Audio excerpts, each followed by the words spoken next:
হিংসুকের সমালোচনায় দুঃখিত হবেন না।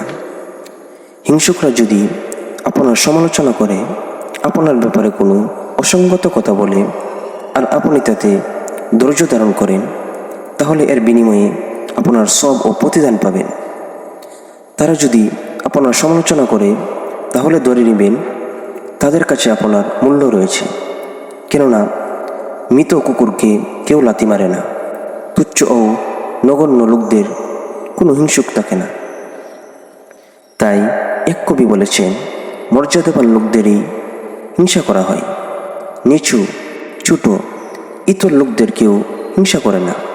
আরেক কবি বলেন, সে নিয়ামত লাভে ধন্য হয়েছে, তা নিয়ে তারা হিংসা করে।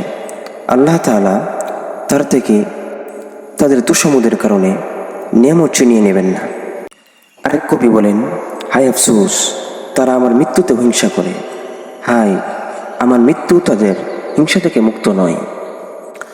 হযরত মূসা আলাইহিস সালাতু ওয়াস সালাম একবার আল্লাহ তাআলার কাছে আবেদন জানিয়েছিলেন যেন মানুষ তাকে গালি না দেয়। তখন আল্লাহ তাআলা তার জবাবে বলেছিলেন, হে মূসা, এই নীতি তো আমি আমার জন্য স্থির করিনি। আমি মানুষকে সৃষ্টি করেছি, তাদেরকে রিজিক দান করেছি, তারপরও তারা আমাকে ভালোমন্দ বলে, অথচ এমনটি করা তাদের জন্য উচিত নয়। তারা জামানাকে গালি দেয়, অথচ জামানা তো আমি নিজেই। রাত দিনের পরিবর্তন তো আমিই করে থাকি।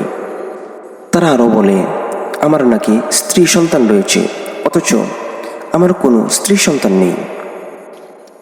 আপনি মানুষের জিহ্বাকে আপনার সমালোচনা ও নিন্দা থেকে বিরত রাখতে পারবেন না, তবে তাদের কটুকথা ও সমালোচনা থেকে এভাবে বাঁচতে পারবেন যে আপনি তাদের কোনো কথাই কান না দিয়ে অধিক হারে কল্যাণকর কাজ করে যাবেন।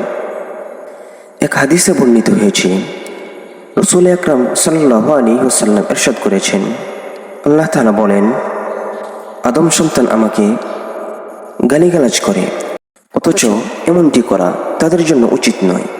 সে জমানাকে গালি দেয়, এতেই আমাকে গালি দেওয়া হয়, কারণ আমি তো জমানার পরিবর্তন ঘটাই।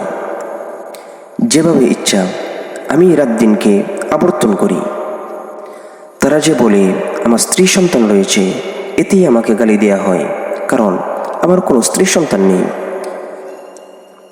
এক কবি বলেছেন, আমি কোনো এক নির্বোধের পাশ দিয়ে অতিক্রম করেছিলাম, যে আমাকে গালি দিচ্ছিল। আমি তার পাশ দিয়ে এমনভাবে অতিক্রম করে চলে গেলাম যেন সে আমাকে গালি দিচ্ছে না, বরং অন্য কাউকে দিচ্ছে। আরেক কবি বলেছেন, যখন কোনো বোকা কিছু বলে, তখন তুমি তার কথায় জবাব দিও না, কারণ তার কথার জবাব দেওয়ার চেয়ে চুপ থাকা শ্রেয়। বুদ্ধিমান, জ্ঞানী, মেধাবী ও মহৎ ব্যক্তিদেরকে নির্বোধ ও বোকারা নিজেদের জন্য চ্যালেঞ্জ মনে করে।